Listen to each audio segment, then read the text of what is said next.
Ahoj, tak mám tu nové topánočky DD Step na podrážke 0,66. Spodok podrážky vyzerá takto. Tieto 0,66 sa vyrábajú vo veľkostiach 20 až 25. Spodok je pretiahnutý cez prstiky dieťaťa, je tam vyvýšený okop, čo je úplne super pre chlapcov, pokiaľ sa učia chodiť alebo teda naháňajú loptu, jazdia na odrážadle a tak ďalej. Je to alternatíva barefoot, to znamená, že topánočky sú široké v oblasti prstíkov a sú mäkúke, veľmi dobre sa ohýbajú, mekučké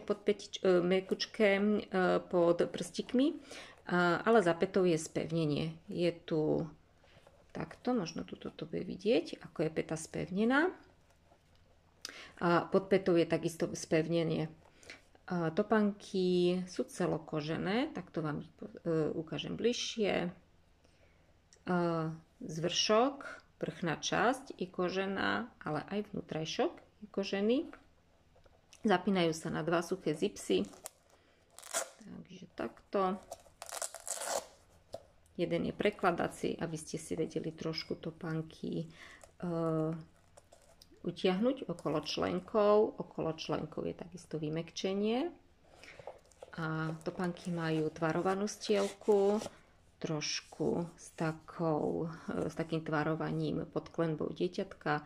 Takisto trošku sú vyvyšené pod pätou dieťaťa. Ináč je stielka taká umelohmotná, penová a na vrchu stielky je taká 0,5 mm vrstva kože. Takže takto.